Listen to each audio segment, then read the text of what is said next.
Pues buenas tardes a todos. Se me ha pedido que haga la presentación de don Cristóbal López Romero, que cuando he visto el currículum a mí se me ocurría que es poco menos que intentar hacer una foto a un rabo de lagartija.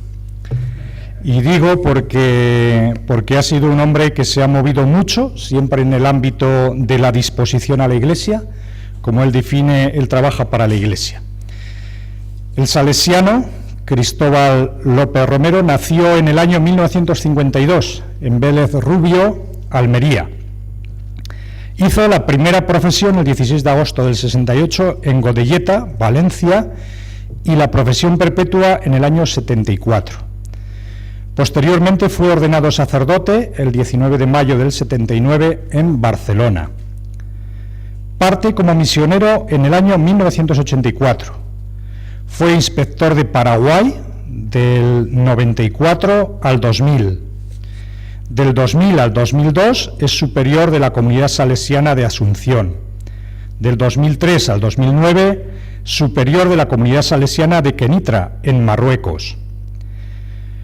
Ello lo compagina también siendo párroco y de 2011 a 2014 provincial salesiano de Bolivia.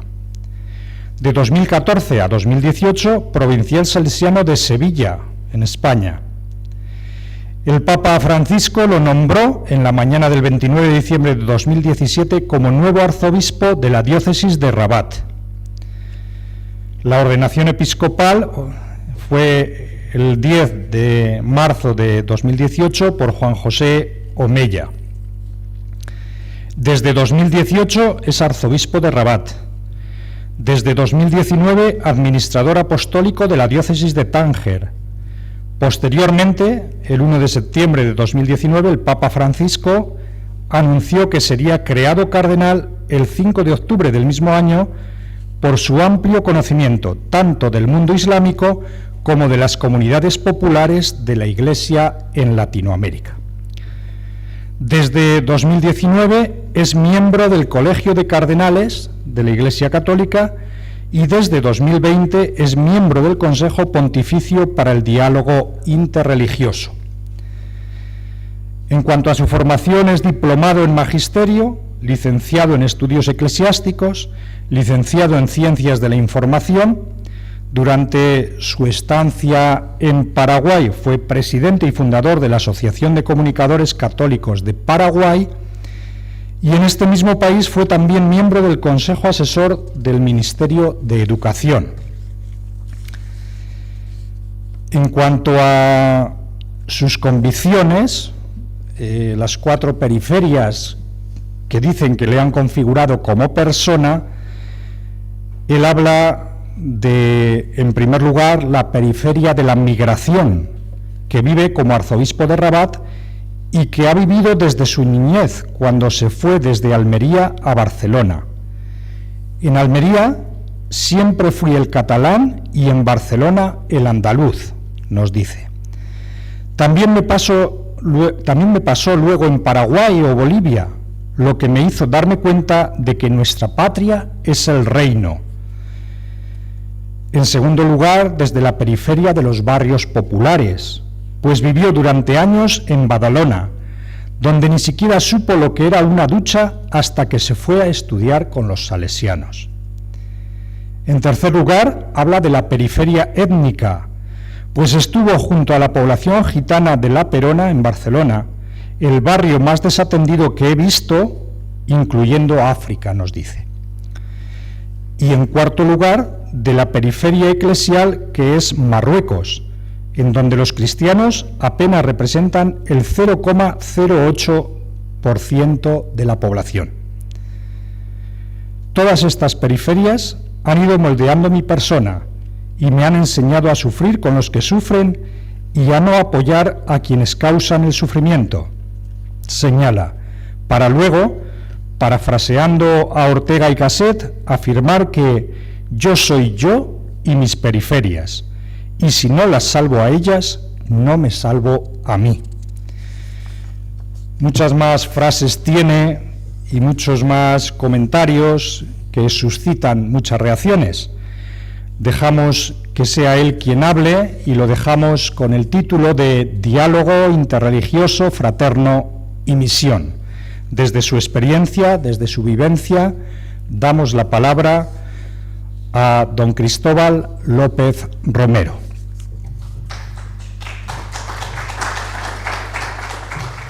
Muy buenas tardes a todos.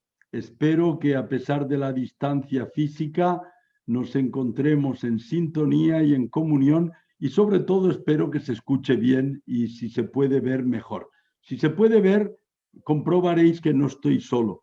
Normalmente siempre tengo a mi derecha aquella de la cual yo me considero un humilde secretario. Está aquí conmigo María Auxiliadora y en sus brazos está Jesús. Así que me siento en buena compañía.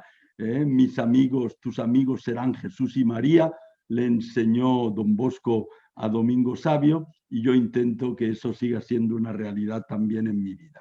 Un agradecimiento para empezar a quienes han tenido, no sé si la buena idea o la mala idea de invitarme a esta semana de misionología de Burgos, que yo conocía por referencias, pero que nunca tuve la oportunidad de ser participante. Y ahora mira por dónde, con eso de que uno es cardenal, pues parece que es un buen adorno el ser cardenal para una semana de la vida religiosa, de la misionología, de todo eso. Y aquí estoy, más que para enseñar, para compartir experiencias y para dar testimonio. Porque yo no soy maestro en teología, menos todavía en la rama de misionología. Pero misionero sí, me siento misionero, intento que mi vida sea una vida misionera.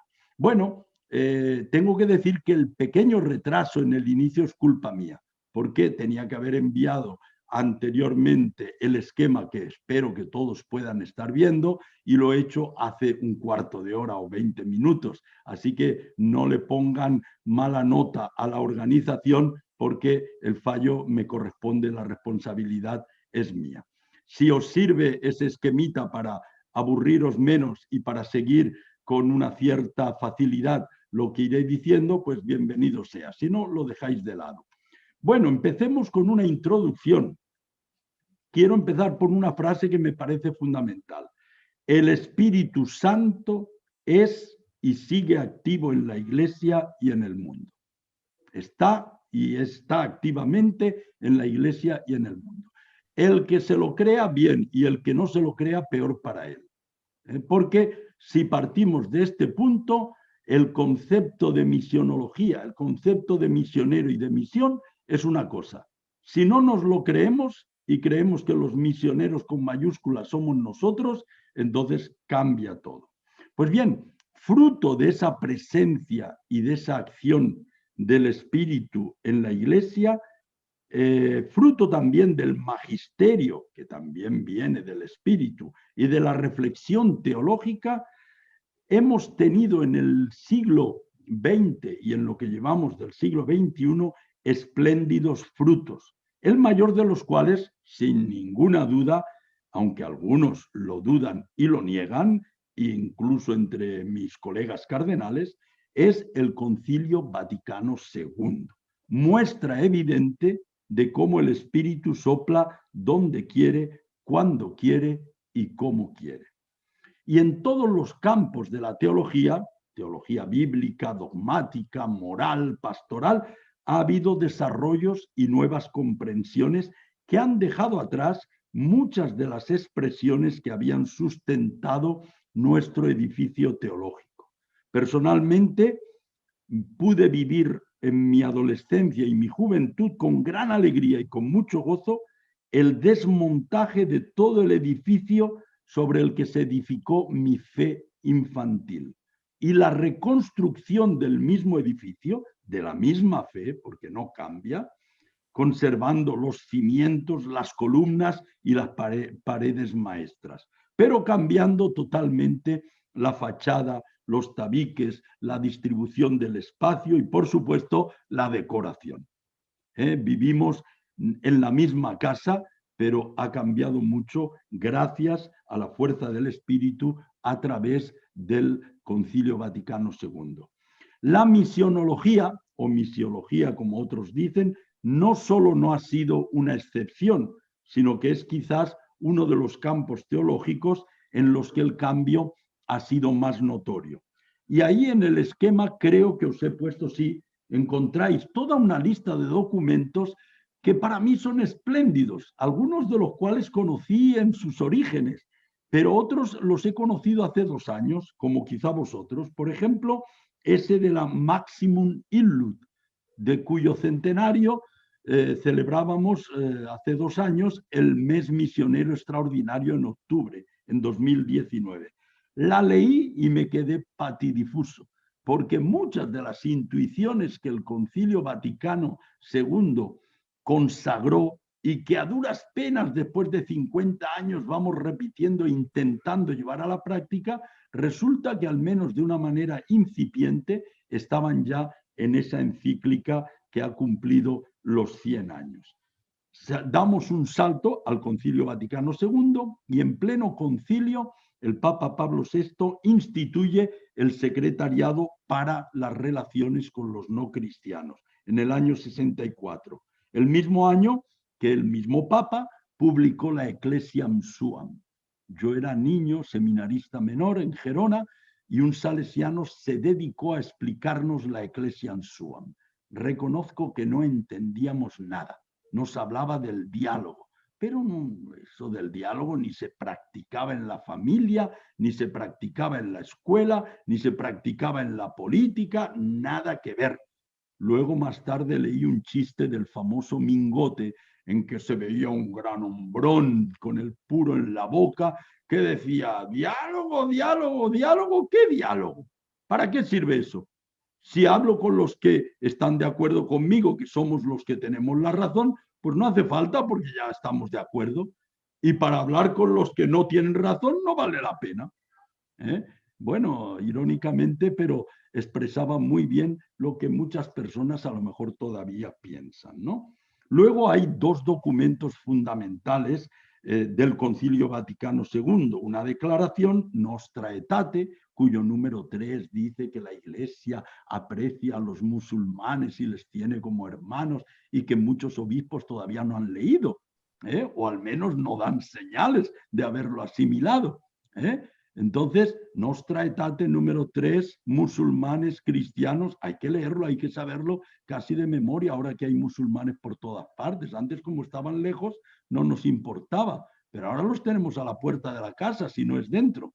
Y entonces hay que cambiar la actitud para que nadie, saliendo de misa, me diga, como me han dicho a mi padre, no nos envíe más gente de esa, con este gesto de la mano, no nos envíe. Yo le digo, Señor, yo no envío a nadie, cada uno va donde cree oportuno que tiene que estar. Sí, sí, padre, ya nos entendemos, no nos envíe más gente de esa. Y salía de comulgar, salía de misa, y era en España, Bueno, no digo más, es en un pueblo de cuyo nombre sí quiero acordarme, pero no quiero decirlo, porque se dice el pecado, pero no el pecador. Bueno, la Nostra Aetate ad gentes, al final del concilio, aprobada en el último día, el concilio acabó el 8 de diciembre y un montón de documentos se aprobaron el 7 de diciembre. Luego nos encontramos con esa exhortación apostólica que es de actualidad perenne, la Evangelii Nunciandi, exhortación apostólica postsinodal de Pablo VI, y ya damos un salto al 84, donde encontramos el documento Diálogo y Misión, que voy a citar varias veces, prácticamente ya lo último del Secretariado para los No Cristianos, porque empezó el Pontificio Consejo para el Diálogo Interreligioso, que sigue vigente hasta el presente, presidido en estos momentos por mi compañero, colega, paisano, andaluz, sevillano, yo soy de Almería, el cardenal Ayuso. Después ya en la era de Pablo VI, bueno, el Diálogo y Misión era ya también con Juan Pablo II, perdón, la Redentoris Missio, Diálogo y Anuncio, a los 25 años de Nostra Aetate, y finalmente yo pongo la Evangelii Gaudium del Papa Francisco, a quien Dios le conserve la salud y la vida durante muchos años, hasta el 2013. Bueno, si alguien en este verano no tuviese nada que hacer pues yo le digo, oiga usted, si es una señora, no se aburra, no se aburra, ¿eh? Lea alguno de estos documentos porque son muy instructivos. Bueno, esto para introducción, como para hacer boca. Pero yo quisiera compartir con vosotros mi experiencia misionera. Yo tenía 15 años y era presidente del círculo misionero del aspirantado salesiano de Gerona. Y me tocó organizar un congreso misionero. Éramos 250 aspirantes, los superiores, y durante 2 días se discutían las ponencias. Era una especie de semana misionológica de Burgos, pero en pequeñito y circunscrito allí. Y el tema que se provocó era la vocación misionera. ¿Es obligatoria o es voluntaria? Optativa. Y yo había comprado el libro de los documentos del Concilio Vaticano II con mis 14 años. Me costó 50 pesetas. Y había leído a Gentes. Y allí decía que la Iglesia es misionera, toda ella. Entonces, ¿cómo va a ser optativa la vocación misionera? Y defendí con documentos del Vaticano al apoyo, con mis 15 años, delante de los sacerdotes y tal, que la vocación misionera era obligatoria, que todo cristiano es misionero. Me bocharon la propuesta, todos dijeron que no, que ser misionero es una cosa, diríamos, un plus, un algo que se añade, que no todos están llamados a ser misioneros, porque claro, se tenía la idea de misionero como aquel que se pasaba 3 semanas en barco para irse a Argentina o a Chile o a Paraguay y no volver nunca jamás, y no se habían dado cuenta de lo que decía el decreto ad gentes. Esa fue mi primera, diríamos, incursión sin saberlo en la misionología. Y claro, hice el noviciado a la tierna edad de 15 años y la profesión religiosa a los 16. Y había la costumbre de enviar 3 misioneros al acabar el noviciado, de cada promoción y de cada provincia salesiana. Yo estaba dispuesto, mostré mi disponibilidad para estar entre esos jóvenes, pero ya ahí los superiores empezaron a cavilar un poco y dijeron, esto no va, esto de enviar chiquillos de 16 años a América para que se pasen la vida allí sin volver o volviendo cada 5 o 10 años, no, vamos a esperar un poco más, que maduren y entonces veremos. Pero yo estaba disponible ya en ese momento. Después descubrí que seguramente Dios me pedía que me preparase y que fuese misionero en mi casa, porque si no lo era en mi casa, menos lo sería fuera de ella. Y entonces, pues me propuse vivir como misionero allí donde me tocó estar, concretamente en el barrio de La Verneda, donde trabajé 11 años con los gitanos en un barrio colindante muy típico, lo han nombrado por ahí, que es el barrio de La Perona, ahora desaparecido. Allí la experiencia misionera me ayudó a descubrir lo que significa estar presente entre los pobres y con los más pobres. Allí pude experimentar lo que es el compromiso con ellos, no mi compromiso para ellos, sino comprometerme con la comunidad gitana para la mejora de la calidad de la vida. Allí descubrí la educación como instrumento principal, lo experimenté, lo viví porque estuve como maestro. También descubrí lo que es evangelizar a partir de una realidad propia y específica, diferente a la que vivía a 50 metros más allá en el barrio, llamémosle normal, no gitano. Y finalmente, lo más importante, allí hice mi primer éxodo. Sin salir de España, hice el éxodo cultural personal como condición para entender al otro. Entender que los gitanos, cuando hablan de trabajo, tienen un concepto distinto al nuestro. Cuando hablan de familia, de amor, de vida y de muerte, también ven las cosas de distinta manera. Me imagino que se me sigue escuchando, porque ahora yo veo en la pantalla el esquema. Si hubiese un problema, me lo decís. Bueno, pues eso es lo que me dio mi experiencia misionera en Barcelona. Y ya rico de 5 años de sacerdocio y rico de prácticamente 11 años de vida religiosa, desde los 16 hasta, no más, desde los 16 hasta los 32, 16 años de vida religiosa, me puse a disposición de los superiores, los cuales me enviaron a un país donde yo solo conocía a una persona, Paraguay. Y allí permanecí un poco de tiempo, 18 años. ¿Y qué aprendí? ¿Qué me dio esa experiencia misionera? El aprecio de la religiosidad popular, el sentido de Dios y de su presencia en la vida en un pueblo que lo tiene permanentemente presente, el valor de la devoción mariana, y también, por desgracia, el apreciar realidades antirreino de Dios, como la corrupción, como la injusticia, como la opresión, la desigualdad social verdaderamente golpeante. Todo eso pude experimentarlo allá. No solo en Paraguay, sino también en Bolivia unos años más tarde, porque con las diferencias que hay, tienen muchas semejanzas, a pesar de ser países que, siendo vecinos, han estado mucho tiempo enfrentados. Así que 21 años de vida latinoamericana me ayudaron a descubrir todo eso. 11 años en Marruecos, en 2 etapas, 8 más 3 ahora como obispo. Eso sí que fue un volver a nacer para inculturarme y encarnarme en una nueva realidad.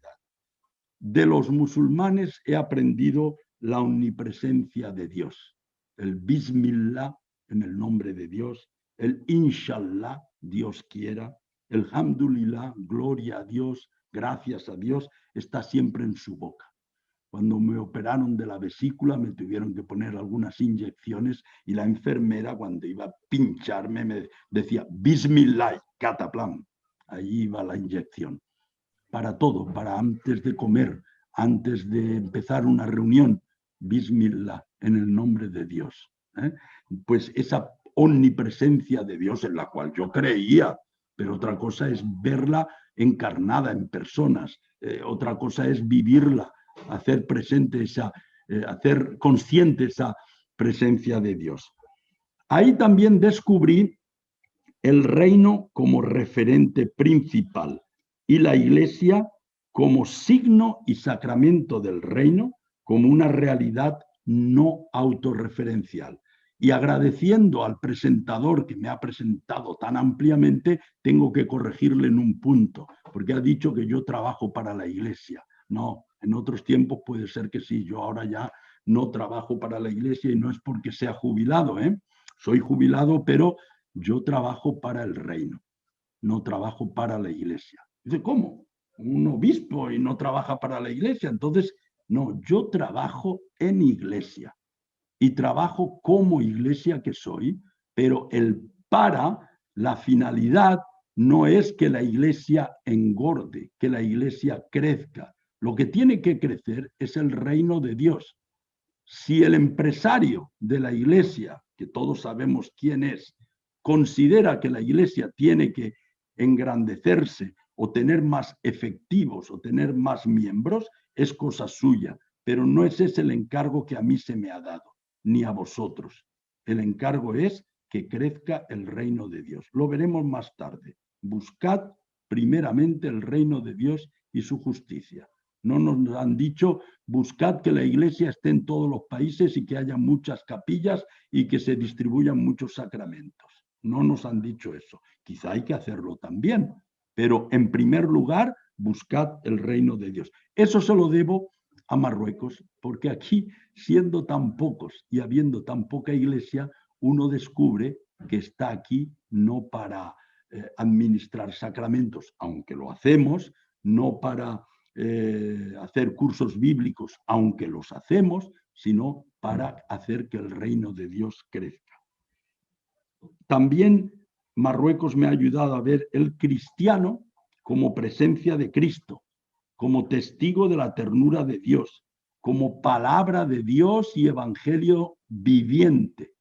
Mi predecesor nos decía siempre, acordaos que vosotros sois el único evangelio que los musulmanes podrán leer. Ellos no comprarán una Biblia, pero viéndoos a vosotros deberían ver y comprender el evangelio y su mensaje.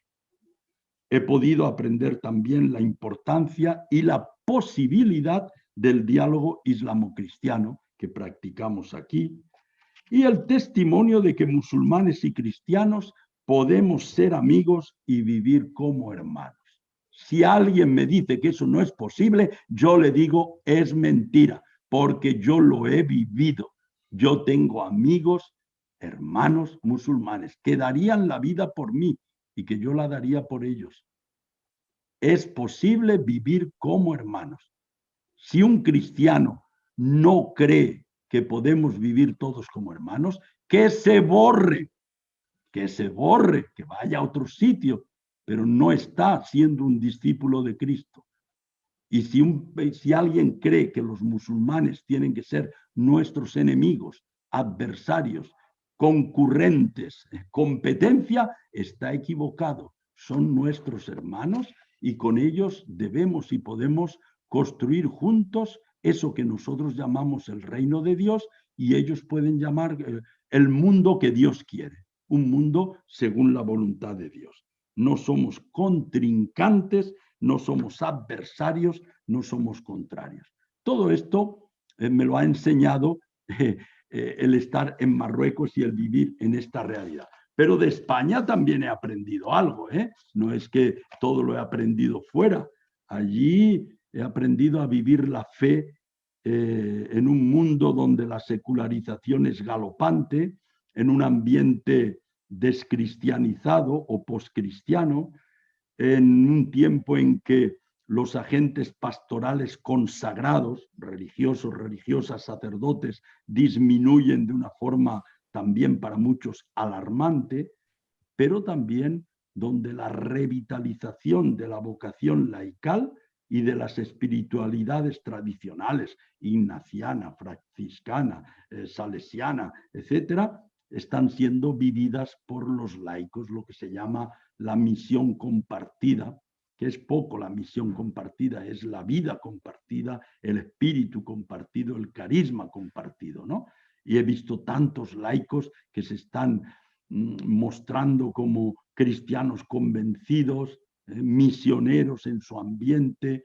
Entonces, cuando me hablan de crisis vocacional, yo me río, porque no hay crisis vocacional. En todo caso, hay un problemita de que hay menos sacerdotes. Pero yo digo siempre, en España la Iglesia va a empezar a ser lo que tiene que ser cuando haya 10.000 sacerdotes menos. Todavía hay demasiados. Para que haya 200.000 y 500.000 laicos más comprometidos. Soy un poco, con estas afirmaciones, un poco provocativo, provocador. Hay que ponerle un poco cum mica salis y entenderlo. Pero es verdad, si los salesianos no hubiésemos pasado de ser más de 2.000 en España a ser apenas 800, nunca habría habido un director laico en nuestras escuelas, ni un ecónomo laico en nuestras casas.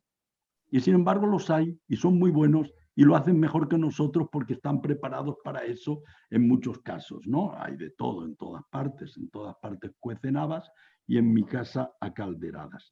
Bueno, pues esto es lo que mi recorrido misionero por España, Marruecos, Bolivia, Paraguay y Marruecos me han ido enseñando en cada lugar.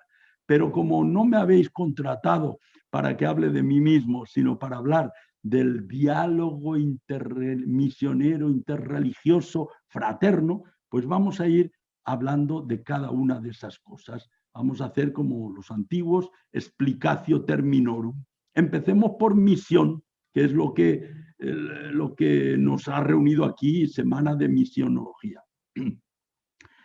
La misión, tercer punto, ahí lo tenéis. Una misión es un envío con un encargo.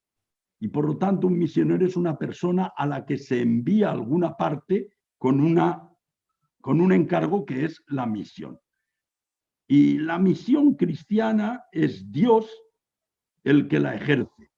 Dios envía a su Hijo no para condenar al mundo, sino para salvarlo.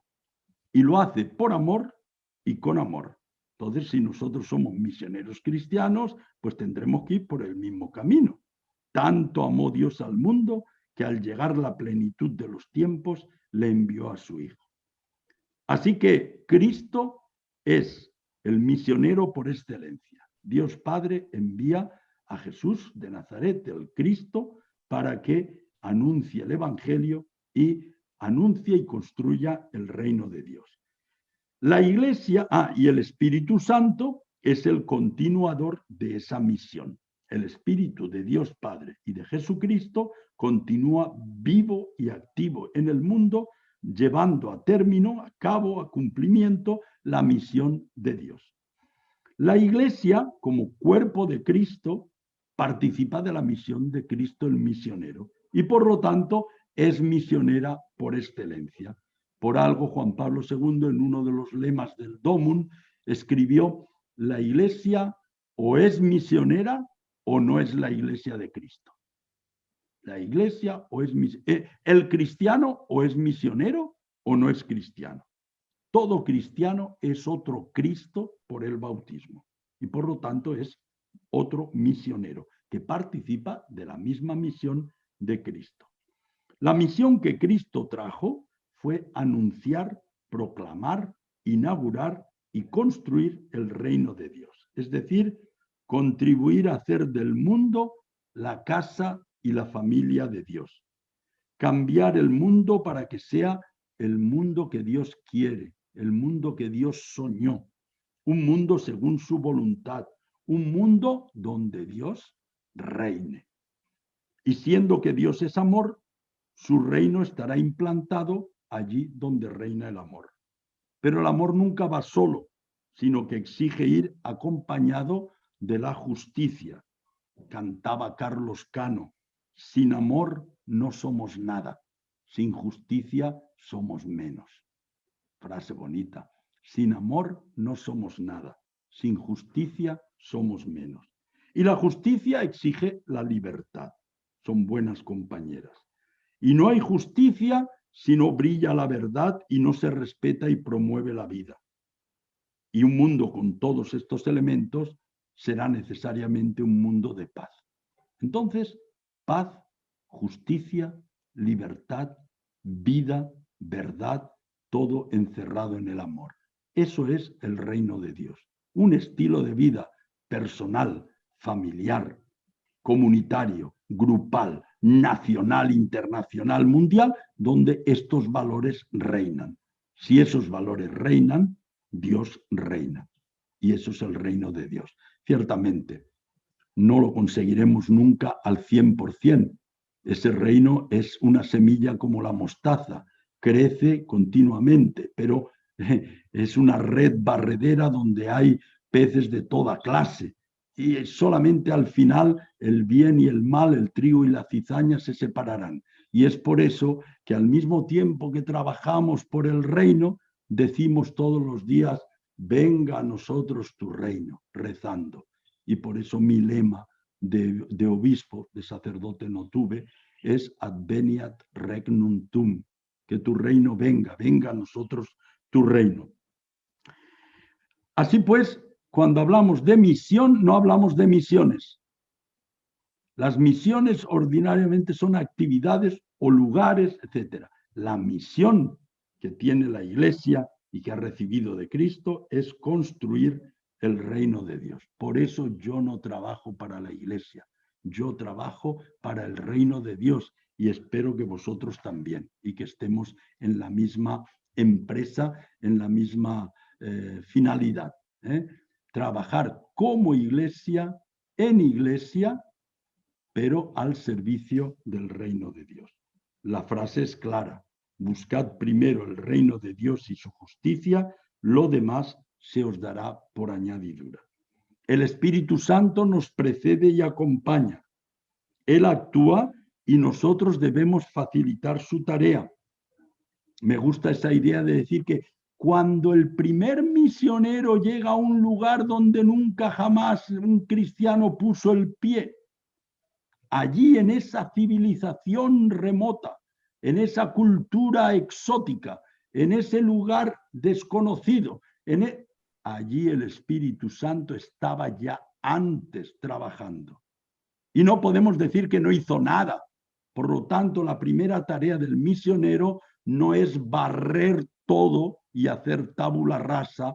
Cierta misionología defendió eso en otras épocas, sino descubrir lo que el misionero con mayúscula ha hecho ya antes de que nosotros llegásemos. ¿Qué es lo que el Espíritu Santo ha hecho en este pueblo, en esta cultura, en esta etnia, en esta nación desde siempre? Y de esos signos del reino que ya están presentes, de esas semillas del verbo, tenemos que tomar pie para construir, para seguir trabajando en colaboración del que sigue siendo el gran misionero. Por lo tanto, el paradigma de la misión ya no puede ser la conquista. En cierto tiempo era conquistar almas para Cristo. Se expresaba así, con toda la buena voluntad, y yo también lo he dicho, y si hubiese vivido en el siglo XV o XVI, pues hubiese hecho lo que hicieron aquellos seguramente, ¿no? Tampoco es una lucha de vencer a los contrarios, simplemente una presencia, tampoco, algo más que presencia. Y entonces ahí surge la palabra diálogo. Y así pasamos al cuarto punto.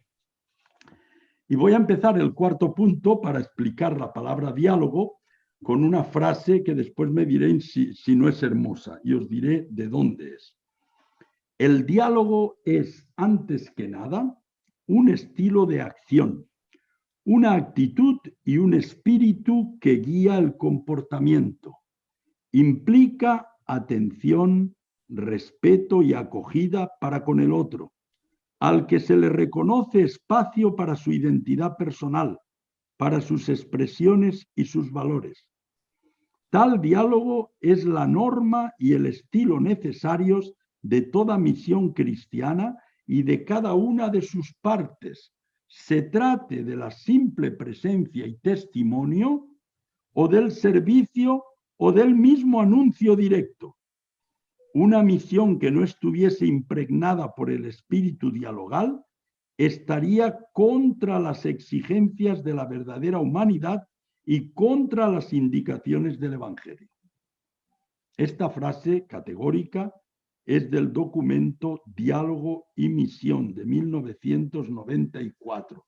Pero lo que más me ha sorprendido es que en ese documento y en esta frase se cita el Código de Derecho Canónico, el cual dice en su número 787, con el testimonio de su vida y de su palabra, entablen los misioneros un diálogo sincero con quienes no creen en Cristo, para que de modo acomodado a la mentalidad y cultura de estos, les abran los caminos por los que puedan ser llevados a conocer el mensaje evangélico. Para mí ha sido una agradable sorpresa encontrar esto codificado en el Código de Derecho Canónico. Y hay ciertas personas dentro de la Iglesia que oyen hablar de diálogo y de diálogo interreligioso y todavía se escandalizan o ponen el grito en el cielo o dicen ¿qué es eso? O eso no sirve, ¿qué es lo que tenemos que dialogar si nosotros tenemos la verdad y ellos no la tienen? Lo que tenemos que hacer es enseñársela, ¿verdad? Entonces, queridos hermanos, el diálogo no es una moda ni una experiencia novedosa, es una actitud tan antigua y profunda como Dios mismo, el cual, siendo creador, ha querido entrar en diálogo con sus criaturas para establecer con nosotros lo que es la esencia misma de la divinidad, la comunión en el amor, que nacen del diálogo entre el Padre y el Hijo en el Espíritu Santo. Se puede decir que Dios es amor, Dios es comunión, porque hay un diálogo entre las tres personas. El Espíritu es ese diálogo. entre el Padre y el Hijo. Es el amor entre el Padre y el Hijo. Entonces, diálogo no es charlatanería, no es simplemente palabrería, no es una actividad oral, es una actitud, un estilo de acción. El diálogo antropológicamente es esencial a la naturaleza humana. Somos seres dialogales. Y sin diálogo, sin salir de nosotros para ir al encuentro del otro, anulamos nuestra humanidad. Morimos como seres humanos. Teológicamente, el diálogo es indicio de que somos verdaderamente imagen de Dios, de que estamos hechos a su semejanza y de que estamos llamados a participar de su ser, nada más y nada menos. Ya Pablo VI, en la Ecclesiam Suam, maravillosa, había utilizado por primera vez la palabra diálogo, año 64, ha llovido bastante desde entonces, para designar, fijaros la frase, el gesto y la actitud que ponen en relación la misión de la Iglesia y la revelación de Dios en la historia de la salvación. Y todavía otra frase. La palabra diálogo tiene pues un profundo sentido teológico. No se trata de charlatanería, ni de acomodación al diferente, ni de renuncia a la misión. Se trata más bien de ver en el corazón, de ver en él el corazón y la originalidad de la revelación de Dios. La he copiado de Jean-Marc Avelin, el arzobispo de Marsella, un especialista, miembro también del Consejo para el Diálogo Interreligioso. Ecclesiam Suam, la Iglesia debe ir hacia el diálogo con el mundo en el que le toca vivir. La Iglesia se hace palabra, la Iglesia se hace mensaje, la Iglesia se hace conversación. Hermosa expresión de Pablo VI. La Iglesia se hace coloquio, conversación, hacernos coloquio, conversación. He aquí, dice el Papa, venerables hermanos, el origen trascendente del diálogo. Este origen está en la intención misma de Dios. La religión, por su naturaleza, es una relación entre Dios y el hombre, un diálogo entre Dios y el hombre. La predicación y el diálogo constituyen relaciones interpersonales. En último término, la base de un mundo pluralista está en la pluralidad de las personas libres. Y esta pluralidad exige diálogo y comunidad. Es enemiga del sistema. Para aquellos acostumbrados a contemplar la Trinidad, no debería representar ningún problema todo lo que sea pluralidad, libertad, diálogo y comunidad. Entonces, si todavía alguno no está convencido del valor y de la necesidad del diálogo, que lea la Ecclesiam Suam. Y pasemos al quinto punto, diálogo interreligioso. Aquí he ido a una fuente, pero de autoridad, Wikipedia. ¿Qué dice Wikipedia sobre el diálogo interreligioso? Pues está muy bien la frase, yo no sé quién la habrá escrito, pero dice así: el diálogo interreligioso es la interacción positiva, cooperativa y constructiva entre personas de diferentes tradiciones o creencias religiosas o espirituales, tanto a nivel individual como institucional. Se diferencia del sincretismo en que el diálogo interreligioso no busca una fusión o asimilación de doctrinas distintas sin coherencia sustancial, sino más bien la promoción del entendimiento entre las diferentes religiones para aumentar la aceptación de los demás. Pues está muy bien. Resulta que las religiones no dialogan. El Islam y el cristianismo no dialogan. Dialogan los musulmanes y los cristianos. Dialogan las personas que profesan distintas fes.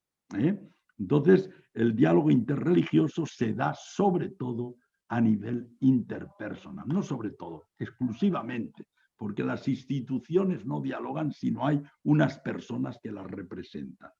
Bueno, y se ha hecho clásica la descripción del diálogo interreligioso desde hace ya 40 o 50 años como una realidad con 4 rostros o 4 caras. Porque decimos diálogo interreligioso y la gente piensa en un grupo de teólogos católicos o cristianos que se reúnen con un grupo de budistas y discuten sobre cuestiones teológicas. No es eso el diálogo interreligioso, al menos no es eso el aspecto principal ni único.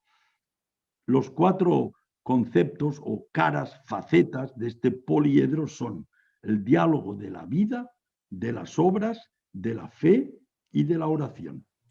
Diálogo de la vida es la amistad, la convivialidad, el buen vecindaje, el estar juntos, el apreciarnos, el conocernos. Y eso es lo que concierne a todo cristiano. No hace falta ser teólogo para practicar el diálogo de la vida. Y en este sentido, en los países de Europa, donde ahora hay centenares de miles, si no millones de musulmanes, yo me atrevo a repetir esa frase que creo que expresa bien el objetivo. Menos hablar de los musulmanes y más hablar con los musulmanes. Cambiemos musulmanes por Dios. Menos hablar de Dios y más hablar con Dios, más oración. Y a mis hermanos salesianos, menos hablar de los jóvenes y más hablar con los jóvenes. Porque llenamos libros, publicaciones, conferencias, hablando de una cosa o de otra. Y uno se encuentra con personas que dan una charla o hacen una perorata sobre los musulmanes, en general no muy buena, y les dice, si usted conoce, ha hablado con algún... nunca me he encontrado con ninguno.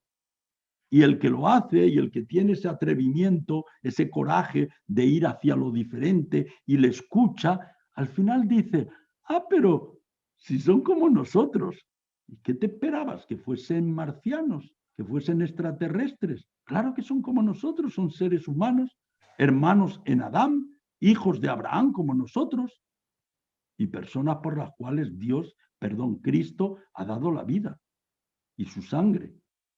Entonces, redimidos y salvados como nosotros. Otra cosa es que lo sepan o no lo sepan, lo acepten o no lo acepten.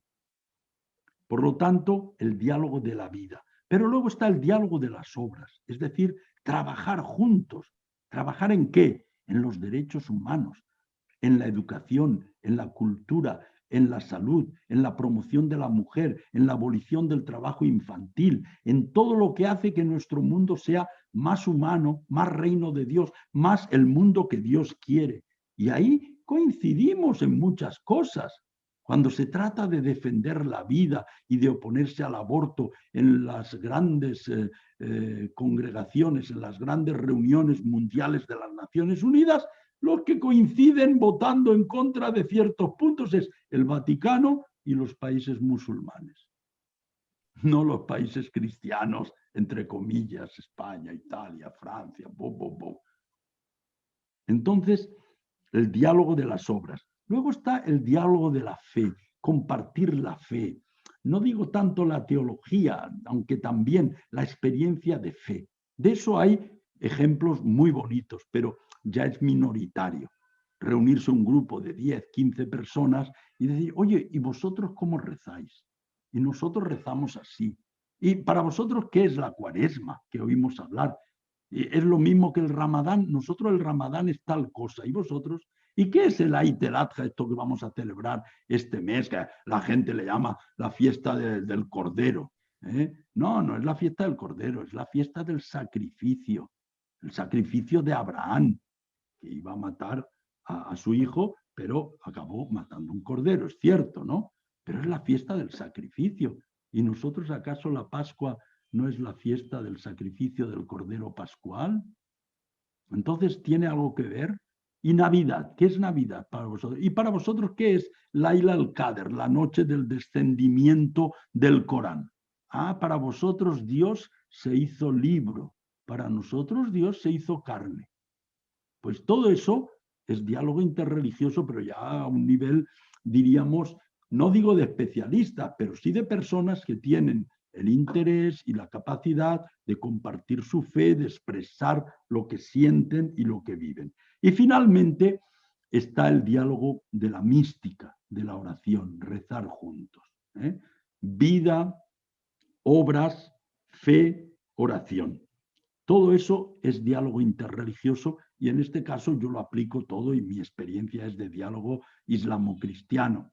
No conozco los budistas, los hinduistas, todos son para mí realidades muy remotas. También es clásico hablar de las 3 condiciones para que el diálogo interreligioso sea auténtico. Y ya digo, son clásicas porque aparecen en documentos, el Papa o los papas las han ido repitiendo. Primera, la fuerza de la identidad. El que dialoga tiene que estar fuerte en su propia identidad. No es una persona tambaleante que va buscando a ver qué gimnasio le ofrece mejor servicio o en qué religión puede encontrar mayores satisfacciones o ventajas. El cristiano que quiere dialogar con un musulmán tiene que tener clara su identidad cristiana y no ocultarla. Tampoco es un fanático que considera que solamente en su campo crece la hierba, ¿verdad? Pero tiene que estar contento y satisfecho de ser lo que es. La fuerza de la identidad. Luego viene el coraje de la alteridad. Ese coraje muchas personas no lo tienen. De ir a hablar con uno que piensa distinto, que es distinto. Eso entre los partidos políticos sería también interesante, que uno de un bando escuchase las razones del otro, intentando descubrir qué hay de bueno en ellas, no pensando cómo va a contradecirle y cómo va a criticarle. Es muy triste que en la política todo lo que hacen el vecino, los otros, es malo, por principio. Y todo lo que hacemos nosotros es bueno, por principio. Pues con esos 2 principios no vamos a ninguna parte. El coraje de la alteridad, de salir de nosotros mismos, de hacer un éxodo para poder captar lo que el otro nos puede dar. Y la tercera condición, la sinceridad de las intenciones. No usar el diálogo como un pretexto para entrar por lo suyo, para salir por lo nuestro, como una estrategia, porque ahora no se puede ir directamente a anunciar, pues lo hacemos de una forma disimulada, pero en el fondo lo que yo quiero es que ellos vengan a mi terreno, que ellos dejen su casa y se instalen a vivir en la mía. No, la sinceridad de las intenciones, fuerza de la identidad, coraje de la alteridad y sinceridad de las intenciones. En Rabat, el Papa Francisco, que nos visitó, nos recordó con palabras también ya conocidas que debemos cultivar la cultura del diálogo como camino a recorrer, la colaboración mutua como conducta y el conocimiento recíproco como método y criterio. Francisco en Rabat, en la Tour Hassan, donde habló delante del rey, las autoridades y representantes del pueblo marroquí y de la Iglesia. El diálogo interreligioso, por tanto, no es ni una moda, ni una manía de algunos, ni una estrategia para llevar el agua a nuestro molino, ni una concesión a nuestros supuestos oponentes. El diálogo interreligioso forma parte de la misión evangelizadora de la Iglesia. Esto lo escribía ya el Papa Juan Pablo II en la Redemptoris Missio, número 55, 1990, 31 años hace. Yo creo que va siendo hora de que aceptemos algunos que son tan fanáticos de Juan Pablo II, no tanto de Francisco, y no aceptan el diálogo interreligioso, pues esto lo decía Juan Pablo II, el diálogo interreligioso forma parte de la misión evangelizadora de la Iglesia. No la agota, pero forma parte integrante. Bueno, y ahora me añadís otra palabra, fraternidad. Diálogo interreligioso fraterno y misión. Ya hemos visto misión, el reino de Dios, ya hemos visto diálogo interreligioso y fraterno. Bueno, Mateo 23, 1, 12. Uno solo es vuestro Padre, el del cielo. Uno solo es vuestro Maestro, y todos vosotros sois hermanos. ¿Todos vosotros quiénes eran? ¿Los 10 o 12 o 50 u 80 que estaban delante? ¿O esto es para todos? ¿El Evangelio es para siempre y para todos los lugares? o solamente para Palestina en el siglo cero. Porque algunos dicen eso. No, no, Jesús en ese caso habló solo para los que estaban alrededor de él. Y cuando dijo, amaos los unos a los otros, era solo para ellos, no era para nosotros. Entonces, si el Evangelio es para todos, para siempre y para cualquier lugar, vosotros, todos vosotros sois hermanos. Las cosas se hacen más fáciles de entender y de practicar si partimos de la convicción de ese lema del cual yo hago propaganda. Mi casa es el mundo y mi familia la humanidad. Lo descubrí a los 18 años en un póster en italiano. Me gustó tanto que lo tuve durante años en mi habitación. Mi casa es el mundo y mi familia la humanidad. La fraternidad universal como punto de partida en la convicción, pero también la fraternidad como punto de llegada, como meta y como camino a recorrer día a día, para empezar, para llegar y para recorrer. El diálogo interreligioso tiene pues la fraternidad como fundamento, porque somos hermanos, hablamos entre nosotros, como sustento para mantener esa fraternidad y como horizonte utópico movilizador.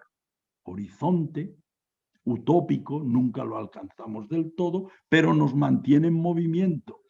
Es la zanahoria con la cual hacemos avanzar al burro, el horizonte, la meta siempre inalcanzada, pero siempre a la vista, movilizándonos. Os invito a escuchar a Juan Pablo II. No lo voy a imitar en la voz porque sería feo y además no me saldría bien, pero Juan Pablo II, dirigiéndose a representantes de las comunidades hindú y musulmana en Nairobi, decía: los apretados vínculos que unen a nuestras religiones respectivas, el culto a Dios y los valores espirituales que tanto apreciamos, nos convierten en aliados fraternales para el servicio de la familia humana. Somos todos hijos de Dios, miembros de la gran familia humana, y nuestras religiones tienen como cometido especial desviar esos males y crear lazos de confianza y compañerismo. Es voluntad de Dios que aquellos que le adoran, aunque no le rindan el mismo culto, se unan fraternalmente y trabajen conjuntamente por el bien de todos. Nairobi, agosto de 1985. 36 años va a hacer el mes que viene. Es impresionante lo que dice aquí. Y que después el Papa firme, este Papa, un documento sobre la fraternidad humana y vaya otro cardenal y le diga que es herético porque ha firmado ese documento con un musulmán pidiendo la fraternidad humana a nivel universal. Y me decía el Papa, y ese vino a decírmelo. Y pude explicarlo y parece que salió contento. Pero otros no vienen a decírmelo y por las espaldas critican y dicen eso. La fraternidad humana, algo tan elemental, todos vosotros sois hermanos. Y resulta que no, que hay cristianos que dicen que no, que vamos a ser hermanos de los musulmanes. Bueno, hay también ciertas comunidades que cuando rezan por sus hermanos y por sus comunidades son ellos solos. Yo solo pregunté a uno, oye, cada vez que ponéis esa intención en la oración de los fieles, pidamos por las comunidades, ¿entra también mi comunidad salesiana ahí? Y sinceramente me dijo, no, rezamos solo por nuestras comunidades. Histórico, ¿eh? No digo quién, ¿eh? Inteligente y pauca. Bueno, así el diálogo interreligioso se presenta como un encuentro entre hermanos. Hermanos diferentes en algo, pero coincidentes en mucho. Para que este encuentro se dé, hay que tener y vivir con una actitud de apertura, de salida de nosotros mismos. Iglesia en salida, pero cristianos en salida, porque no hay iglesia en salida si las comunidades y cada cristiano no lo estamos haciendo. Hay que practicar la cultura del encuentro. y ya os he explicado un poco lo de el documento sobre la fraternidad universal y la amistad social, conocido como documento de Abu Dhabi. No solo por lo que en él se afirma, sino por cómo se preparó, cómo se hizo público y cómo se le quiere dar vigencia y extensión. Acabo, último punto, con unas afirmaciones y un icono.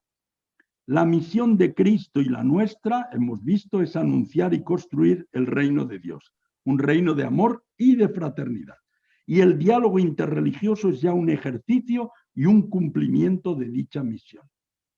Entonces, para acabar, veamos algunas informaciones entresacadas del documento Diálogo y Misión hace ya 37 años. Primera, Dios continúa a reconciliar los hombres consigo mediante el Espíritu. El Espíritu sigue vivo y activo, reconciliando los hombres con Dios. Segunda, toda comunidad humana tiene gérmenes de bien y de verdad. Son las semillas del verbo famosas. El Espíritu actúa y da frutos. Y tenemos que descubrir eso antes de sembrar otras semillas. Empecemos por las que ya están, cultivándolas para que se desarrollen y lleguen a su plenitud. Tercero, Dios tiene un proyecto de amor para todas las naciones. Esto les costó a los primeros cristianos entenderlo y lo vemos en el Evangelio. Cómo hay momentos en que parece que quieren constreñirse solamente al pueblo de Israel y nada de ir a los samaritanos, nada de ir a otras naciones paganas. Pero después viene Pablo y Pedro y hacen un discernimiento y llegan a este convencimiento de que Cristo ha muerto por todos, no por muchos, por todos, por la muchedumbre, por los muchos, que son la multitud. Los franceses lo tienen bien claro, porque han utilizado la palabra la multitud. Ahí nadie se siente excluido. Pero si dices por muchos, quiere decir que hay algunos que no han sido salvados. Cuarto, el deseo de diálogo no excluye a nadie, ni a aquellos que cultivan los altos valores del espíritu humano, sin todavía conocer su autor, ni a aquellos que se oponen a la Iglesia y la persiguen de varias maneras. Esto es un documento de la Iglesia, no es una convicción que yo he escrito. Están sacadas de ese diálogo y misión. O sea que hay que dialogar incluso con nuestros enemigos, con los que nos persiguen. Quinto, Dios Padre es el principio y fin de todos los hombres. Todos somos llamados a ser hermanos. Podemos y debemos colaborar todos pacíficamente en la construcción del mundo en la verdadera paz. Y última, el diálogo se convierte en fuente de esperanza y factor de comunión en la transformación recíproca. Es el Espíritu Santo quien guía la realización del plan de Dios en la historia de los individuos y de toda la humanidad hasta que todos los hijos de Dios, dispersos por el pecado, estén reunidos en la unidad. 6 convicciones para meditar. El icono que nos puede inspirar e iluminar es la visitación de María. Aquí en el norte de África esto nos dice muchísimo. María, que sabedora de que su prima estaba embarazada de 6 meses, entiende que necesita una ayuda y rápidamente se pone en camino para ir hacia ella. ¿Para qué fue? ¿Para anunciarle la buena noticia de que ella también estaba embarazada? No, va para ayudarle durante los meses precedentes al parto. Pero al ir lleva a Cristo y lo lleva dentro de ella. Y no dice nada, pero el Espíritu hace su trabajo y hace vibrar en el seno de Isabel a Juan el Bautista e inspira maravillosas palabras a Isabel y sobre todo explota en el Magnificat de María. Con lo cual el acto de encuentro se convierte en profundamente evangelizador. Pero no es que María fue a hacerle una catequesis a su prima, fue a ayudarle a lavar la ropa, a hacer la comida para que ella estuviese descansada. Pero llevando a Cristo en ella, dentro de ella y con ella.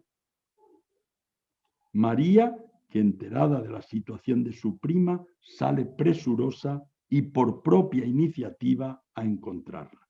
Pues bien, ese icono de María creo que sirve también para nuestras iglesias. Nosotros también tenemos que ir al encuentro del hermano necesitado con el objetivo de ayudarle, pero conscientes de que llevamos en nosotros y con nosotros a Cristo. Ahí se da la paradoja de que es Cristo el que nos lleva, porque nos ha llamado y nos envía a la misión, y al mismo tiempo somos nosotros los que le llevamos.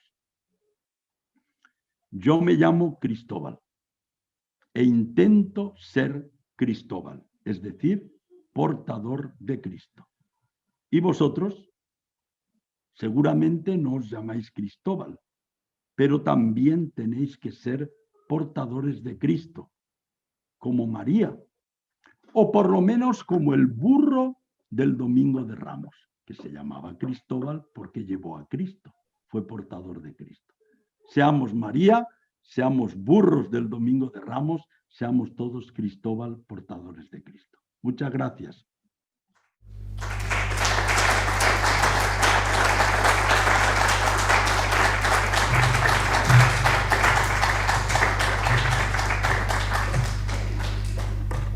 Muy bien, pues muchas gracias, don Cristóbal, por este compartir desde su experiencia y también desde su vivencia de la fe y del trabajo pastoral.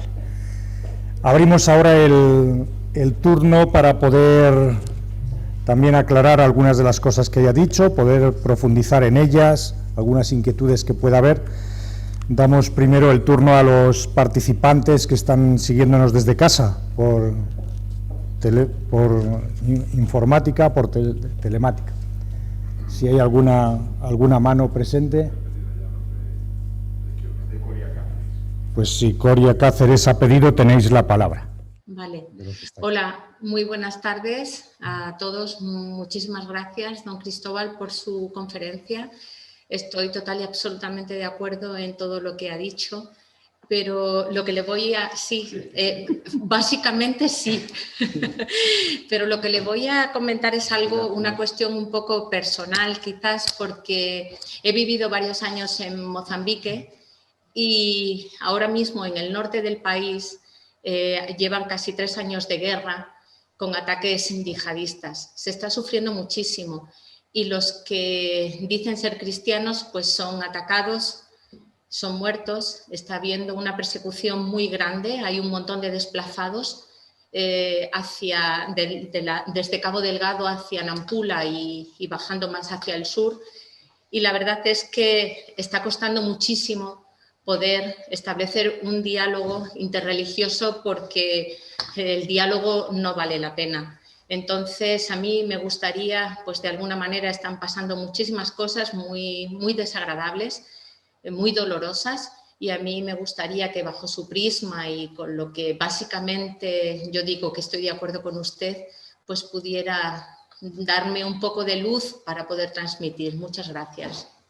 Uy, sí, es un tema que lo tengo pensado, porque no solamente es Mozambique, me duele Mozambique, conozco esa situación del norte, pero no es solo Mozambique, es Siria, ha sido Irak, ha sido en muchos países, ha habido atentados terroristas promovidos por personas que se dicen musulmanes, que se amparan en la religión musulmana, pero que son denunciados por sus compañeros diciendo eso no es el Islam y estos no merecen llamarse musulmanes. Aquí en Marruecos ha habido solamente unos atentados graves en que murieron 40 y tantos en el año 2003, yo acababa de llegar. De esos 43 que murieron, 3 eran cristianos, pero los otros 40 eran musulmanes. En Argelia estuve en la beatificación de 19 o 17, no recuerdo, mártires cristianos, los monjes de Tibirín, el obispo Pierre Claverie, etc. Pero al mismo tiempo que honramos con la beatificación a esos pocos cristianos, honramos también a más de 120 imanes de distintas mezquitas que habían sido asesinados por los mismos terroristas porque no querían avalar con su firma o con sus declaraciones los actos que ellos cometían. Es decir, yo te invito a no interpretar esto que está sucediendo en Mozambique y en otros muchos lugares, Nigeria, también en Burkina Faso, en Mali, etcétera, como algo entre musulmanes y cristianos. No, no es una guerra de religiones, es una guerra, si se puede llamar así, entre una gente fanática que utiliza el nombre de Dios indebidamente contra aquellos que viven una religiosidad distinta de la que ellos piensan que es la necesaria. Y ahí matan a 10 cristianos y a 100 musulmanes. Son muchísimos más los musulmanes que han sido asesinados en todos esos países que los cristianos que han muerto. Entonces está muy mal, pero no caigamos en la tentación de interpretar como una oposición entre musulmanes y cristianos.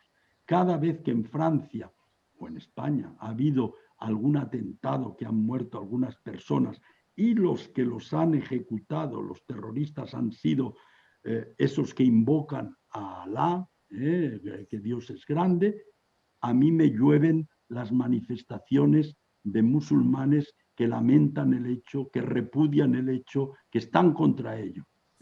Y no son pocos. Lo que pasa es que la prensa occidental no pone de relieve todas las manifestaciones personales, institucionales que hay cada vez que hay un atentado de esos de la parte musulmana. Entonces, son hechos deplorables, son hechos con los que tenemos que luchar con las armas de la paz, de la verdad y del amor.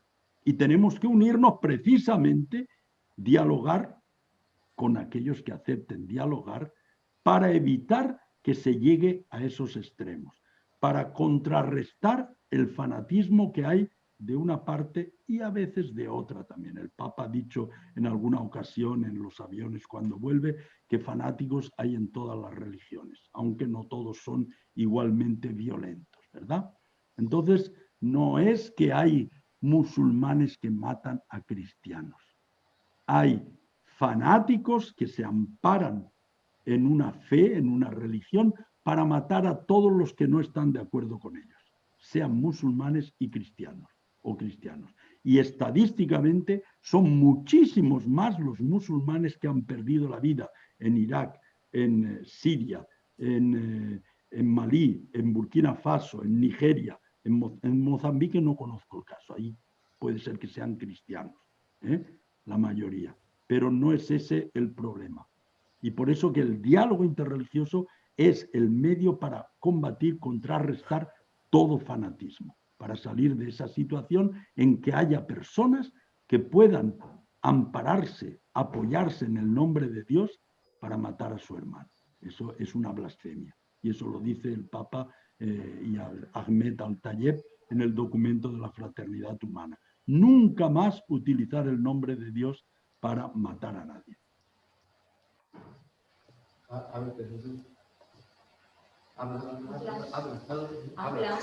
Quería felicitarle porque me ha parecido muy bonito cómo ha centrado usted el reino de Dios como, diríamos, el corazón del proyecto de Jesús.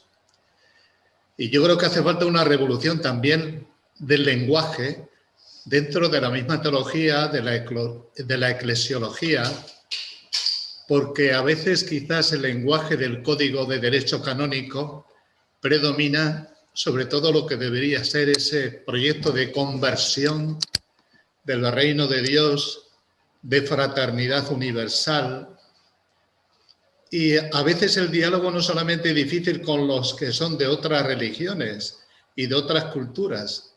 Ya lo vemos como dentro de la misma iglesia, y ahí está la resistencia que mucha gente ofrece al Papa Francisco y a toda la gente que tiene un lenguaje, diríamos, que encarna con lo esencial del Evangelio, que se resiente muchísima gente y se interpela y se hace, pues a veces una labor subterránea para minar eso que tiene que ser siempre el centro de la vida de la Iglesia, que es extender el reino de Dios, ¿no?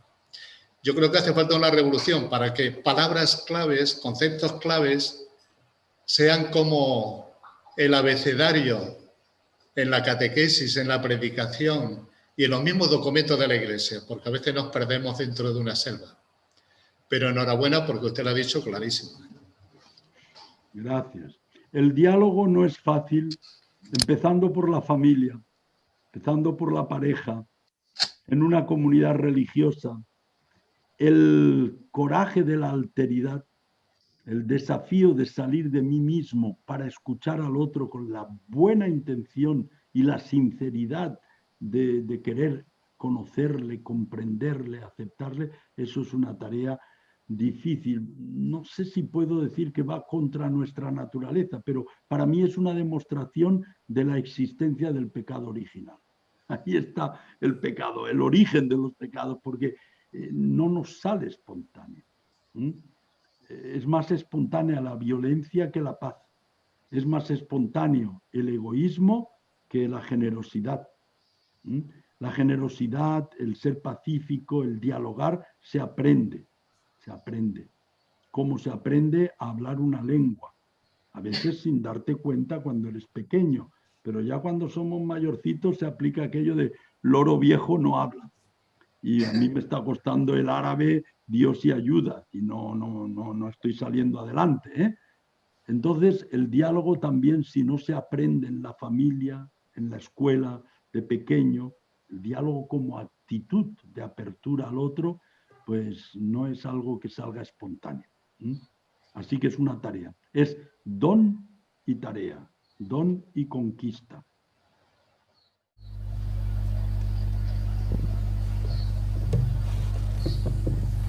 Pues gracias a Pedro Jesús y a Montaña por vuestra inquietud y vuestra colaboración, y si hay alguien más que nos quiera también preguntar. ¿Sí? ¿Hola? Sí, te escuchamos. Habla porque hola, ¿qué tal? te vemos bien. Sí. Gracias. Nada, yo cuando... Perdona un momentín, ¿nos decís cómo os llamáis y desde dónde lo hacéis? Sí, soy Alejandro y hablo desde Tenerife, Islas Canarias. Gracias. Nada, primero darle las gracias a don Cristóbal por sus palabras. Yo cuando escucho estas reflexiones, como las que usted ha hecho, pues me llena de esperanza, sobre todo después de haber leído cosas como la Dominus Jesus, ¿no? Y algunas declaraciones por ahí de cristianos, incluso miembros de la jerarquía, pues que no van exactamente en la misma línea, ¿no? De todas maneras, si la Iglesia, como dice la Lumen Gentium, es sacramento universal de salvación, ¿no? Y bueno, pues después Adgentes también habla de que es necesario que todos se conviertan a Cristo y sean bautizados, o sea, se incorporen a la Iglesia por el bautismo. ¿Cómo casa toda esa teología con lo que usted ha puesto sobre el diálogo interreligioso? No lo termino yo de entender. Gracias. Bueno, yo tengo que reconocer humildemente que no soy teólogo, aunque he estudiado algo de teología, ¿no?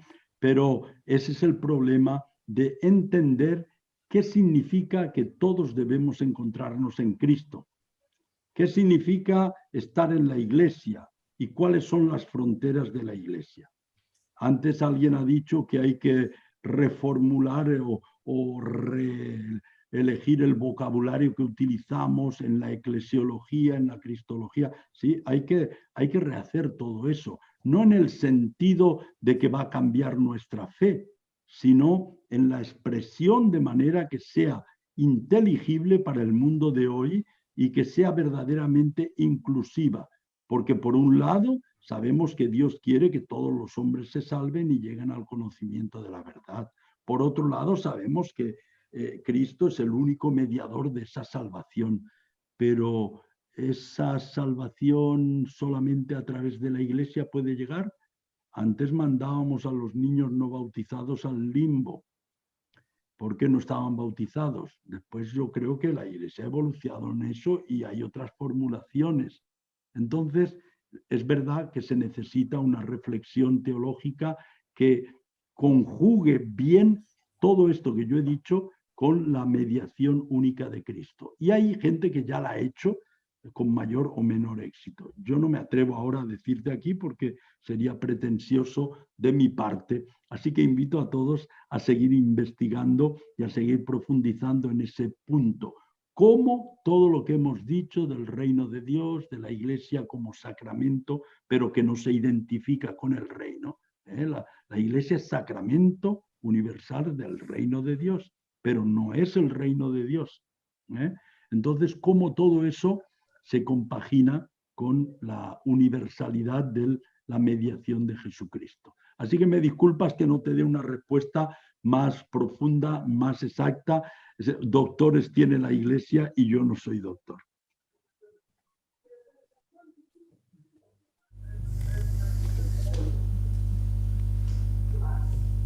¿Alguien más que quiere intervenir?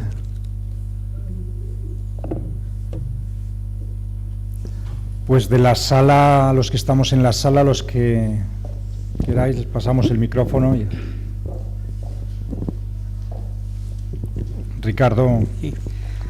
Digo, nos ha hablado de esa aptitud dentro de la Iglesia de diálogo interreligioso y ha manifestado que no es pues todo lo bueno, lo importante que debiera ser esa aptitud de diálogo dentro de la Iglesia. Me gustaría que nos comentara cuál es la aptitud de diálogo, usted que lleva ya años, estuvo ya antes en Marruecos y actualmente pues en un país eminentemente musulmán, cuál es la aptitud de diálogo dentro del Islam, por un lado. Y por otro lado, también le hago una pregunta. ¿No le parece que ante los atentados, que han sido muchos a lo largo de estos últimos años, no ha sido suficiente la voz de líderes musulmanes y de imanes musulmanes condenando y manifestando que eso no tiene que ver con el Islam verdadero? Bueno, pasa como entre los cristianos. De los millones de cristianos que hay en Europa, ¿cuántos están, diríamos, en una actitud de diálogo interreligioso? Muchos ni saben lo que es, ni se han escuchado nunca eso. Entre los 37 millones de musulmanes que hay en Marruecos, pues ciertamente que hay 36 millones que no saben lo que es el diálogo interreligioso, ni se plantean lo que es eso. Hoy por hoy son cosas que se hablan a nivel minoritario, tanto entre cristianos como entre musulmanes. En una parroquia que vayáis y que habláis de eso, les suena a chino, para empezar, ¿no? En España. Entonces, tenemos unas minorías de personas que son más formadas, intelectualmente más competentes, que entran en esa actitud. Y tenemos un pueblo sencillo que sin conocer el vocabulario del diálogo interreligioso y todo lo que he dicho, pero lo practican y sin haber estudiado teología, hacen teología. Aquí en Marruecos hubo un sacerdote que se hizo muy amigo de un musulmán que no era imam, no cualquiera.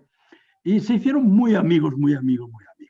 Y un día le dice el sacerdote, qué pena, porque nosotros somos amigos, pero según lo que dices tú, dice el Islam, si tú tienes razón, tú te salvarás y yo me condenaré. Y si yo tengo razón, yo me salvaré y tú te condenarás. Que no podamos estar juntos por toda la eternidad es triste.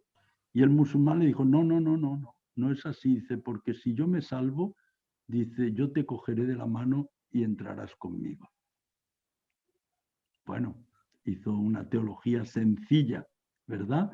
Entonces, el diálogo interreligioso no es la preocupación del pueblo mayoritario, no saben lo que es, pero hay cada vez más, y en Marruecos, a raíz de la visita del Papa, eso ha aumentado muchísimo. Cada vez hay más actos institucionales donde se quiere que haya un rabino judío, un sacerdote u obispo cristiano y un imán para hablar de la fraternidad o hablar de la pandemia o hablar de no importa lo que, pero a partir de las tres visiones, de las tres religiones abrahámicas. Entonces, en ese sentido, es algo que tiene que ir creciendo y de lo que tenemos que ir tomando conciencia de una parte y de otra. Siempre es más difícil crecer en conciencia allí donde hay una religión mayoritaria. Nosotros somos poquísimos, decimos 30.000 cristianos en todo Marruecos, sobre 37 millones, eso es una ridiculez en cantidad, ¿eh?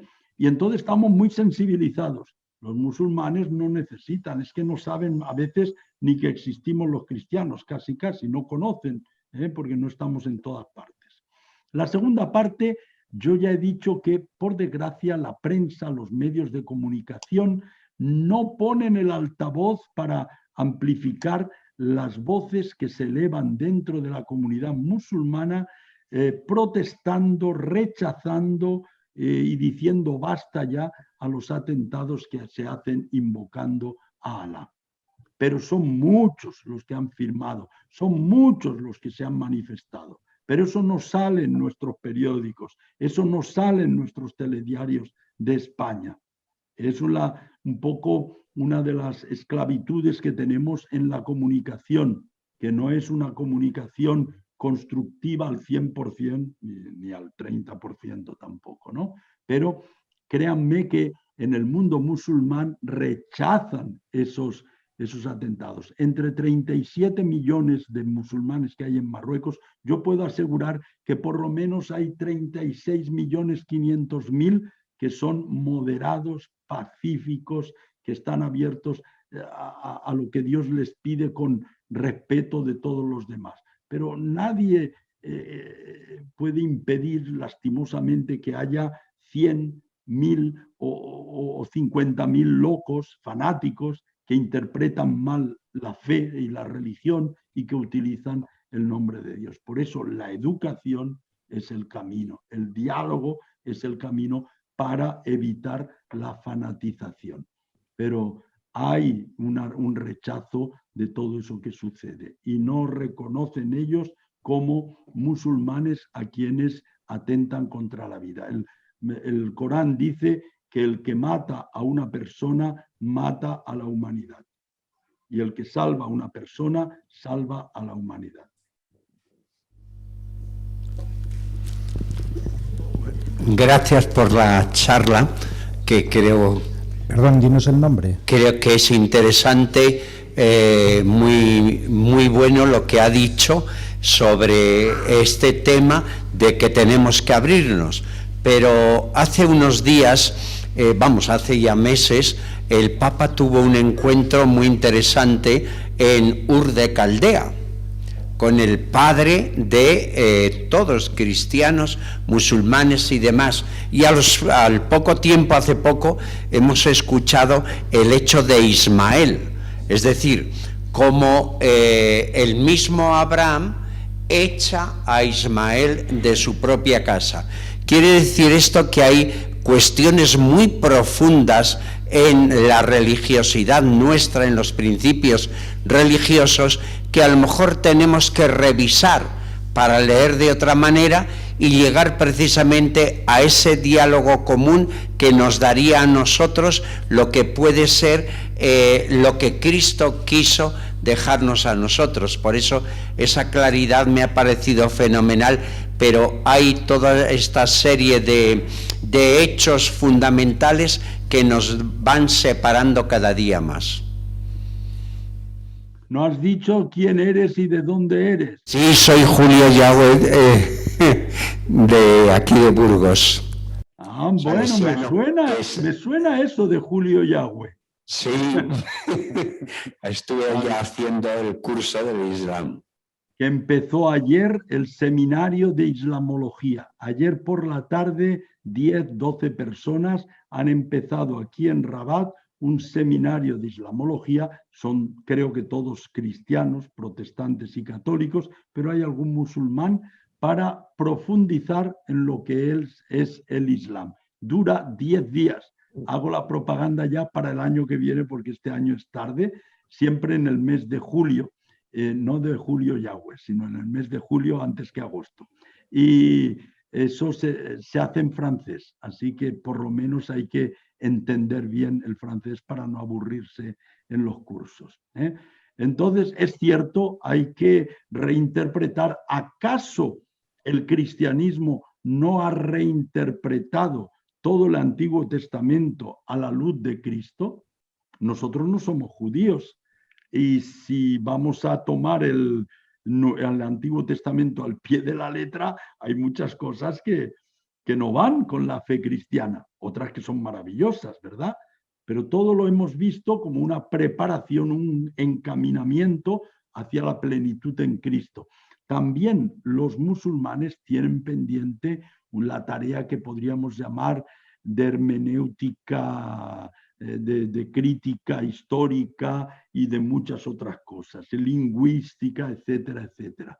Así como en la Iglesia Católica ha habido un cambio muy grande en todo lo que se refiere a la interpretación de la Biblia, ¿verdad? Antes y después consagrado por el Concilio Vaticano II, también en el mundo musulmán eso se tiene que hacer, porque si no, no se entienden muchas cosas. Y cierto que hay diferencias insalvables a nivel doctrinal, pero más allá de la doctrina, que también hay coincidencias en un 80% de las cosas, está la vida y podemos trabajar juntos por un mundo mejor, y eso ya es una contribución enorme a nuestra civilización y a nuestra época. Había alguien que decía, ha llegado el momento en que las religiones tienen que dejar de ser causa o causantes de problemas y tienen que empezar a ser parte de la solución de los problemas de la humanidad. Ya basta de guerras de religión, ya basta de ser causa de matanzas y de discriminación, etc.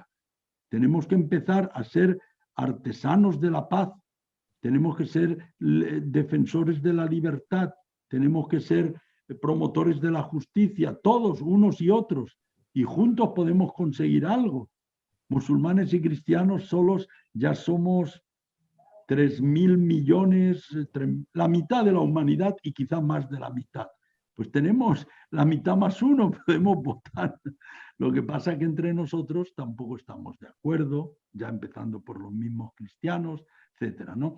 Pero es cierto que hay que reinterpretar y que habrá siempre dificultades. Otra cosa que aprovecho para decir, no hay que exigir reciprocidad. ¿Qué os parece si Dios se comportase con nosotros exigiéndonos reciprocidad? Si Él dijese, te voy a amar, pero a condición de que tú me ames. Si tú no me amas, yo suspendo mi amor. ¿Dónde estaríamos vosotros y yo a estas alturas de la vida? Y hay cristianos que dicen, ¿pero cómo? Ellos no nos dejan construir iglesias, nosotros no dejamos construir mezquitas.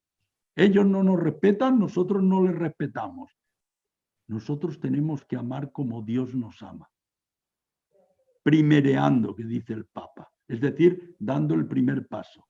Incondicionalmente. Te amo porque te amo, no para que me ames. Yo quiero que me ames porque eso es bueno para ti. Pero no te exijo el amor. Yo te lo doy. Si tú me lo devuelves o si tú lo compartes también conmigo, miel sobre hojuelas. Pero si tú no me amas, es una pena, pero yo voy a seguir amándote. Así es como Dios actúa con nosotros. Y así es como nosotros tenemos que actuar con los demás. Porque he leído alguna declaración de sacerdotes y tal en Pakistán y tal, que hablaba de exigir reciprocidad.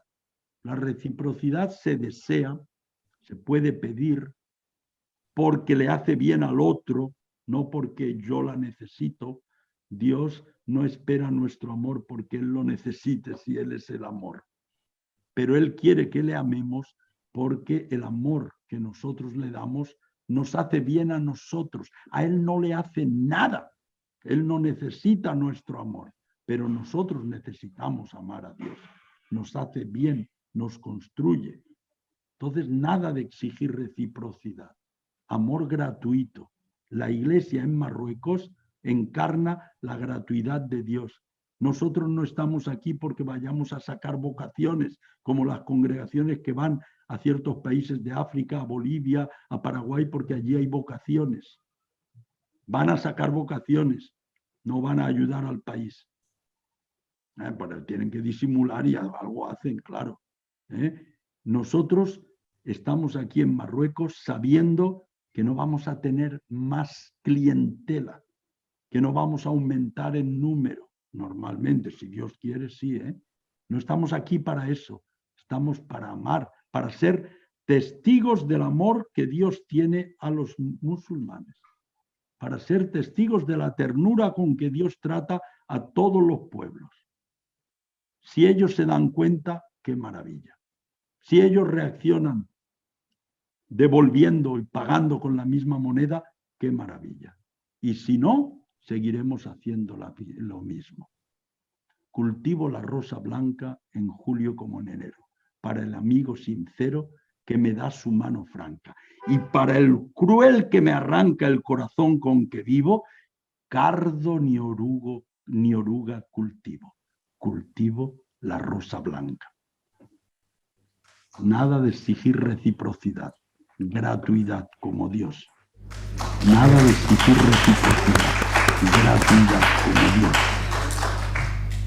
Pues no sé si entre los que estáis en casa desde la distancia tenéis alguna otra pregunta que hacer. De todas formas, que sepáis que aquí en la sala somos unas 30 personas en este momento, que os echamos de menos, tenemos ganas de daros un abrazo y de veros de nuevo el próximo año, por lo menos. Si tenéis alguna intervención que hacer, os damos la palabra. Soy María José de Cáceres, colaboro con la Delegación de Relaciones Interconfesionales y solamente quería darles las gracias. Hoy para mí de verdad que ha sido una conferencia, además de, me ha parecido divertida la manera de exponer ciertas cosas, le doy las gracias por ello y bueno, y es como, no sé cómo explicarlo, como si fuera agua clara, ¿no? Que cae sobre ti, que te ayuda y una luz en el camino.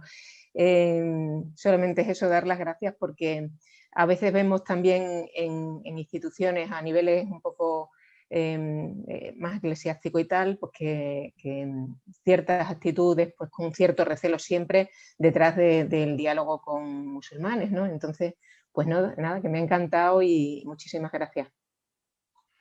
Gracias a ti, María José, desde Cáceres. Veo que Extremadura está muy presente porque he visto también la delegación de Cori a Cáceres. Un tiempo conocí a un seminarista que luego nos siguió de Castuera. Por ahí debe tener ya 60 años. Y también a Alejandro, que no sé si es de la Orotava o de la Cuesta, pero de Tenerife. A mi hermano Julio Yagües, salesiano como yo. Y en fin, a todos los que estoy viendo por ahí, muchísimas gracias por vuestra atención. Para mí ha sido un gusto, una satisfacción. ¿Sabéis lo que se dice en Paraguay? Como no pronuncian la fe, no hacen ni dicen, cuando se despiden dicen, ha sido un gusto, ha sido un placer, ha sido nítrico, ha sido sulfúrico, ha sido acetilsalicílico. Pues bueno, ha sido un gusto, ha sido un placer. Muy bien, pues gracias, don Cristóbal. Hasta la próxima. Chao, chao. Y rezad por esta iglesia que ha convocado un sínodo diocesano, la iglesia de Rabat. Y menos hablar de los musulmanes y más hablar con los musulmanes. Muy bien, gracias. Gracias.